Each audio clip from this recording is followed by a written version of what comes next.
राधे राधे, प्रणाम गुरुजी। श्री हरिवंश। गुरुजी, अगर कोई बार बार बुरा करे और हम अच्छा ही करते जाएं पर दूसरा व्यक्ति बुरा ही करता जाए तो संयम कैसे रखें?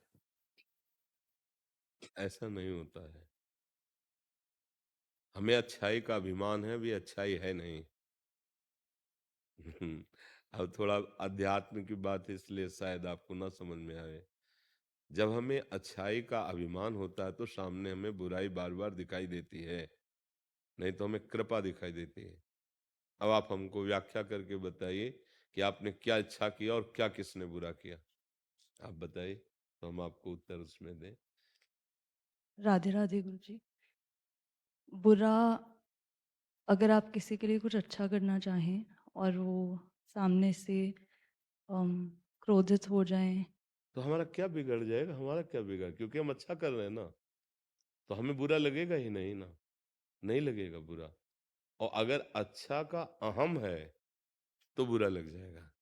अगर हम अच्छाई कर रहे हैं, प्रायः आप इतिहास उठा करके देखिए, जो धर्म से चले हैं, जो सत्य से चले हैं, तो जिनका स्वभाव अधार्मिक है, जिनका स्वभाव कटु है, वो उनके ऊपर आक्षेप किए हैं।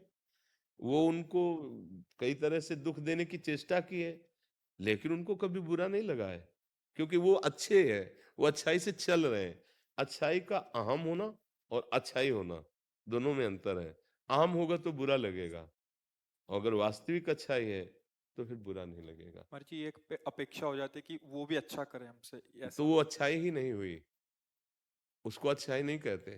कि हम अच्छा कर रहे हैं वो कैसा भी करे। हाँ, हम अपने कर्तव्य का पालन कर रहे हैं। जैसे मान लो पत्नी है और पति है, अब इनका कर्तव्य है पति को अनुकूल रखना, उसकी सेवा। अब उसका कर्तव्य है पत्नी की कामनाओं की पूर्ति करते हुए दुलार करना, क्योंकि वो शरणागत है, एक तरह से पूर्ण समर्पित है, अपने परिवार को त्याग कर तुम्हारा आश्रय लिए। जब हम अपने कर्तव्य को करेंगे और वो अपने कर्तव्य को नहीं करेगा, तो हमारे हृदय में ये आकांक्षा होगी कि मैं इनकी पत्नी हूं, इनका कर्तव्य है ये करें, वही दुख होगा। और ये है कि ठीक है, आपको जैसा मन आवे वैसा करो, लेकिन मेरा जो कर्तव्य है मैं उसको करूंगी। तो उससे वहां क्या होगा उसका मतलब नहीं, लेकिन भगवान आपके हृदय को शीतल करके और एक अच्छी ऐसी मार्ग में पहुंचा देंगे जहां कोई दुख सुख आपका स्पर्श नहीं करेगा। हम दुखी तब होते हैं जब हम चाहते हैं कि इनका कर्तव्य ये है, ये हमारे लिए कर्तव्य क्यों नहीं करते। हम तो अपने कर्तव्य का पालन कर रहे हैं, पर ये अपने कर्तव्य का पालन नहीं करते, तब हमें दुख होता है। और जब हमें ये होता है कि मुझे अपने कर्तव्य का पालन करना है, तो एक दिन वो टूटेगा, एक दिन वो झुकेगा, एक दिन वो आपके सामने गिड़गिड़ाएगा, क्योंकि आप अपने कर्तव्य में निष्ठ। भगवान आपके साथ है, पर हम लोग वो कर्तव्य नहीं करते। हम लोग ये कर्तव्य करते हैं कि अगर हम आपको प्यार कर रहे हैं तो आप हमें प्यार कीजिए, अगर हम आपको ऐसा करते तो आप हमारे साथ ऐसा कीजिए, अगर ऐसा नहीं करते हैं तो फिर आप हमारे विरोध के पात्र बन जाएंगे। इसी का नाम संसार है। ये परहित नहीं है, ये कर्तव्य नहीं है, ये अच्छाई नहीं है, ये अहंकार का खेल है। अंतर की बात यहाँ अध्यात्म की सूक्ष्म बात होती है। व्यवहार में तो कि भाई करना चाहिए ना, पर हमें चाहिए कि अगर वो विपरीत चल रहा है तो मेरे किसी कर्म का पूर्णतया त्याग कराया जा रहा है, उसका नाश किया जा रहा है, और हम अपने कर्तव्य से चल रहे हैं, इसलिए हमारी उन्नति निश्चित होगी, भगवत मार्ग निश्चित पुष्ट होगा।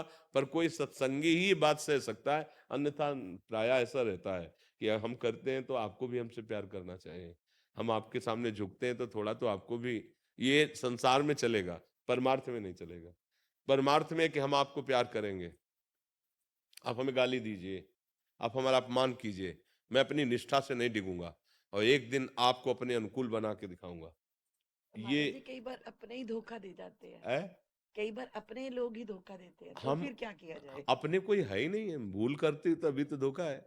अपने तो प्रभु है, और वो कभी धोखा कर नहीं सकते। आपने प्रभु को अपना नहीं माना ना, तो देखो भूल कर ही ना। और वो कभी धोखा देते नहीं, प्रभु कभी नहीं धोखा देते, नहीं देते। अभी उनको उनका परिचय आपको मिला नहीं, इसलिए वो कभी धोखा नहीं। वो सत्य है, वो सच्चिदानंद है, और यहाँ कोई प्यार नहीं करता, सब धोखा है।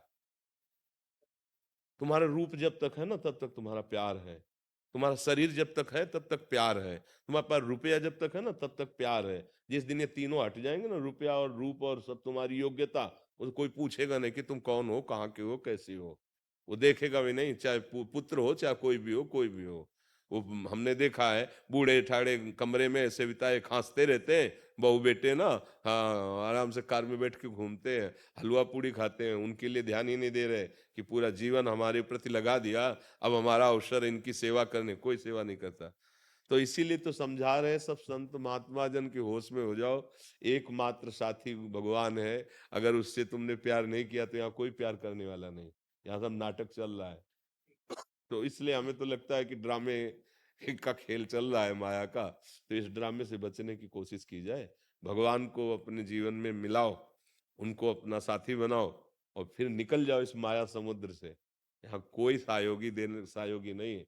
नहीं, हम कोई नई बात नहीं करें, आप रोज घटना सुन रहे हो संसार की। हरि गुरु के सिवा कोई अपना नहीं भाई। अगर समझ पाओ तो समझ पाओ, ना समझो तो आगे समझ जाओगे। माया समझा देगी, बड़ा विचित्र खेल है। बर्लिन जी, जर्मनी।